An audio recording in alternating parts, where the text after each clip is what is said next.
My girlfriend said, I'm too young to be tied down. I need to explore my options.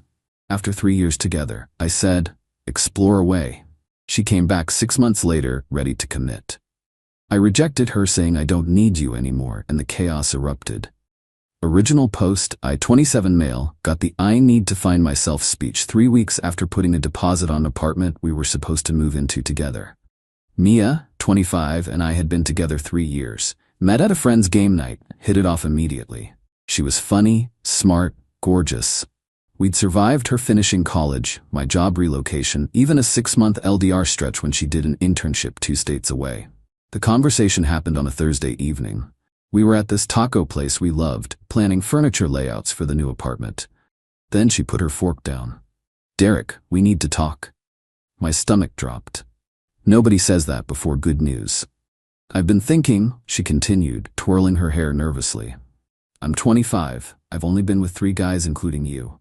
I feel like I'm missing out on experiences, you know? I'm too young to be tied down. I stared at her. Tied down? We're moving in together, not getting married tomorrow.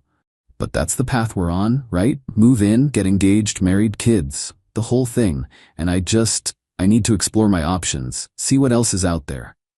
So you want to break up to date around? She nodded, reaching for my hand. I pulled it back. But we can stay friends. And who knows, maybe after I've had my fun, we can reconnect. You're definitely husband material, Derek. Just not yet. Husband material. Not yet, like I was a coat she wanted to put on layaway. Mia, I said slowly, if you leave to explore, we're done. Permanently. She laughed. Actually laughed. Don't be dramatic. People take breaks all the time. This isn't a break. You're ending a 3-year relationship to sleep around. That's not. I mean... She sighed. Look, I know you're upset, but you'll understand eventually. We're meant to be together. I just need to get this out of my system first. I stood up, threw cash on the table for my half. Explore away, Mia. Hope you find what you're looking for. Left her sitting there, mouth open. Went straight home, called the landlord about the deposit. Lost $500 since Mia hadn't signed anything yet, but worth it to not deal with breaking the lease later. Blocked her on everything that night. Not dramatically, just decisively. She wanted to explore? She could do it without me watching from the sidelines. Update 1. 2 months later. Lot of DMs asking for updates. Honestly thought that was the end of it. Nope. 2 months of radio silence, then the flying monkeys arrived. First was her best friend Tessa. Got a text from an unknown number. Hey Derek, it's Tessa, can we talk? Mia's really struggling. Deleted it. Then her sister Nora found me on LinkedIn. Hi Derek, hope work is going well. Random question, are you planning to be at Brent's birthday party? Mia mentioned you guys are taking some space, but she really misses you. Taking some space, like I'm on vacation, didn't respond. Then came the accidental run-ins. Suddenly Mia's at my coffee shop, my grocery store, the bookstore I go to every Saturday. Each time acting surprised. Derek, oh wow, what are the odds? The third time I just said pretty high since you know my routine. She tried to look offended. I shop here too. Since when? You hate this store. You said their produce section smells weird. People change, she huffed. Exactly, I said, taking my cart to self-checkout. But here's what killed me. Mutual friends started telling me about her exploration phase. Different guy every week on her Instagram stories. Clubbing constantly. Vegas trip with some dude she met on Hinge. Living her best life apparently. Meanwhile, I was just living. Started playing in a rec league basketball team. Took a coding boot camp my company offered. Got promoted to team lead. Turns out focusing on work when you're not planning romantic dinners constantly really boosts productivity. Then last week happened. Got home from basketball practice to find Mia sitting outside my apartment door. Not dressed for clubbing this time, wearing the old college hoodie of mine she'd kept. We need to talk, she said. No, we don't. I unlocked my door. She stood up. Please, Derek. 5 minutes. You had 3 years. You traded them for 6 months of exploration. How'd that work out? Tears started. I made a mistake, okay? I explored, I dated, I had my fun. And you know what I learned? That you're the one I want. I actually laughed. I'm the one you want now, after you've test-driven every other option. That's not fair, isn't it? You literally told me I was husband material you wanted to save for later. like I'd just be waiting on the shelf. I thought you would wait. We had 3 years together. Had, past tense. You ended it to go have fun, and now I'm ending the fun to be with you. The entitlement, the absolute entitlement. Mia, I'm seeing someone. That was a lie. I wasn't. But watching her face crumble was worth it. What? Who? For how long? Doesn't matter. What matters is I moved on. Like you wanted. I didn't want you to move on. I wanted you to be there when I came back. There it was. The truth. Go home, Mia. She didn't. She sat back down. I'll wait. You'll realize we're meant to be together. I called building security. Told them my ex was trespassing. They escorted her out while she yelled about true love and second chances. That should have been the end of it. It wasn't. Update 2. The escalation. The day after security removed her, the campaign started. First, she showed up at my job, told reception she was my girlfriend and needed to drop off my medication. Security called me down. She was holding a bag from the sandwich shop we used to go to.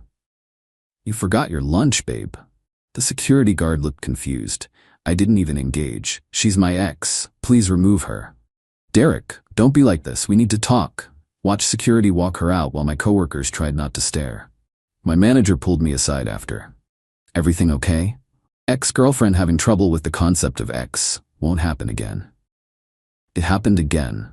Different approach though. Flowers arrived at my office. Huge arrangement. The card, for my soulmate. Always yours, M. Threw them in the break room. Let the admins enjoy them. Then came the social media blitz. Since I'd blocked her everywhere, she created new accounts, commenting on posts from 2 years ago with inside jokes, tagging me in memories on Facebook through mutual friends' accounts. Posted this long letter on Instagram about losing the love of her life to pride. My favorite part, he says he's moved on, but I know he still loves me. True love doesn't just disappear. My buddy Trevor sent me screenshots. Bro, she's lost it. Just ignore it, I told him. Told everyone. Don't engage, don't respond, don't give her ammunition. But Mia wasn't done. She reached out to my mother. My mother. Mom called me confused. Honey, Mia just called crying about how you won't forgive her for some fight. What happened? Explain the whole story. Mom was quiet for a minute. So she dumped you to sleep around and expects you to take her back? Basically. Oh hell no. I liked that girl, but hell no. I'll handle this. Don't know what Mom said, but Mia's mom called me the next day screaming. How dare you turn your mother against my daughter? Mia made one mistake. One mistake. You're destroying her. Mrs. Patterson, your daughter made a choice. I've made mine. Please don't contact me again. You'll regret this. She was the best thing that ever happened to you. Then why did she leave? Silence. Then you're a cold, heartless man. No, I'm a man who knows his worth. Goodbye. The calls kept coming. Different numbers, borrowed phones. Each voicemail more unhinged. I know you're home. I can see your light on. That blonde girl from your basketball team, is that her? Is that your new girlfriend? We're meant to be together. You know we are.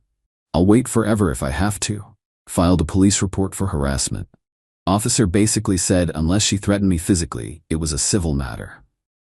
Suggested a restraining order. My lawyer buddy Anthony looked into it. You need more documentation. Keep recording everything. So I did. Every text, voicemail, unexpected visit. Built a file. Then last night, things went nuclear. I was on a date, first one since Mia actually. Girl named Harper from the coding boot camp. Smart, funny, didn't treat me like a backup plan. We were at this Italian place when Harper's face went pale. Derek, that woman at the bar keeps staring at us. Turned around. Mia, in the red dress I'd bought her for our 2nd anniversary. She raised her wine glass at me like a toast, then started walking over. Derek, what a coincidence. You need to leave. She looked at Harper. Oh, I'm Mia, Derek's girlfriend. Well, ex, but not for long. Smiled like a shark. Harper started to stand. I touched her hand. Stay, please. Turned to Mia. You're embarrassing yourself. Am I? Or are you embarrassing yourself with this obvious rebound? Harper laughed. Actually laughed. Lady, I don't know what your deal is, but this is just sad. Mia's face twisted. Excuse me? You heard me. Whatever you had with Derek, you threw it away. Now you're stalking him at restaurants? That's not romantic. It's pathetic. You don't know anything about us. I know he blocked you. I know you've been harassing him. I know you're about 3 seconds from getting arrested if you don't leave. I pulled out my phone. I'm calling the police.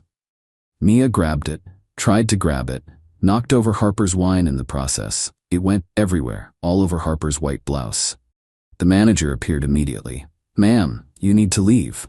"I'm not going anywhere. This is my boyfriend." "The ex-girlfriend," I corrected. "Who's stalking me? Please call the police." The manager nodded to a waiter who pulled out his phone. Mia realized she'd miscalculated. "Derek, don't do this, please. You did this. Every choice, every escalation, you did this." Cops arrived 10 minutes later. Took statements from me, Harper, the manager, even other diners who saw everything. Mia tried to spin it as a misunderstanding, but Harper's wine-soaked shirt told a different story.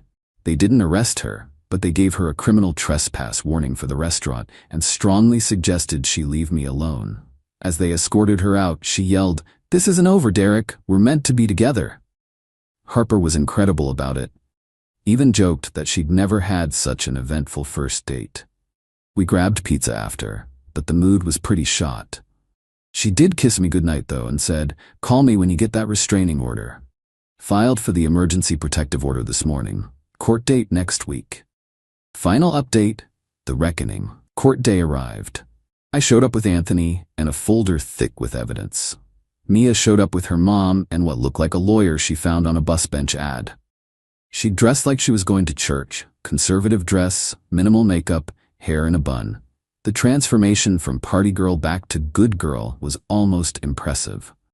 Judge reviewed the evidence, the texts, voicemails, witness statements from the restaurant, the police report, everything. Mia's lawyer tried to paint it as a misunderstanding between former lovers. "Your Honor, my client simply wants closure. She's been trying to apologize for ending the relationship hastily." The judge looked at him over her glasses. "Counselor, did you review the evidence? Specifically the voicemail where your client says, and I quote, 'I can see your light on'?" Even her lawyer looked uncomfortable. Then Mia asked to speak. Against her lawyer's advice. "Your Honor, Derek and I had 3 beautiful years together. I made one mistake. I asked for space to grow as a person, and now he's punishing me for it." The judge flipped through papers. "You ended the relationship to, in your words, explore options?" "Yes, but..." "And Mr. Reed told you this would be permanent?" "He was upset. He didn't mean it." "Ma'am, you're 25 years old enough to understand consequences. You ended a relationship, he accepted it and moved on. Your refusal to accept his decision has led to stalking, harassment, and assault." "I didn't assault anyone. I knocked over a glass while attempting to grab his phone, after following him to a restaurant, while he was on a date." Mia started crying. "I just wanted him back. Is that a crime? The stalking and harassment?" "Actually, yes.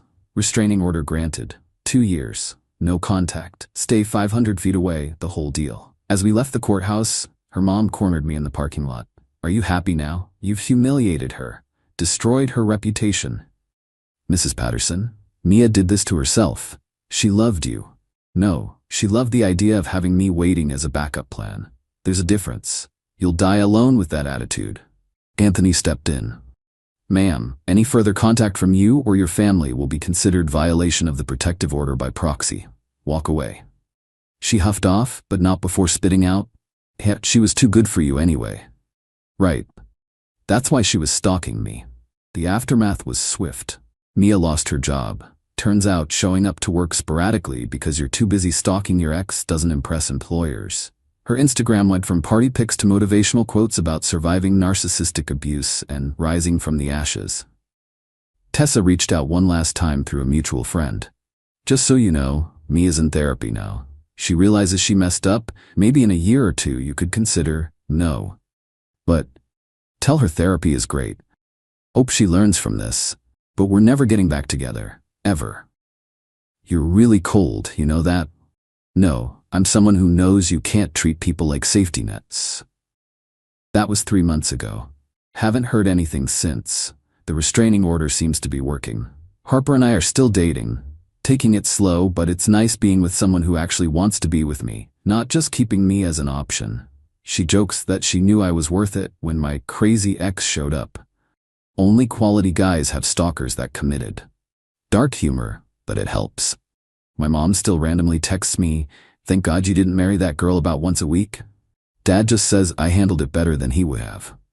The funny thing, If Mia had just broken up with me normally, said she wasn't feeling it anymore, wanted different things, I would have been hurt, but I would have understood. People grow apart. It happens. But the entitlement of thinking I'd wait around while she played the field, the assumption that I'd be grateful when she decided she was done, the absolute meltdown when I wouldn't follow her script, that told me everything I needed to know about who she really was. Looking back, there were signs. Little comments about how I was lucky to have her, how she'd chosen me over other guys, how I should be grateful she wasn't as high maintenance as her friends. She never saw me as a partner. I was an accessory, a safe, stable accessory she could put down and pick back up whenever convenient.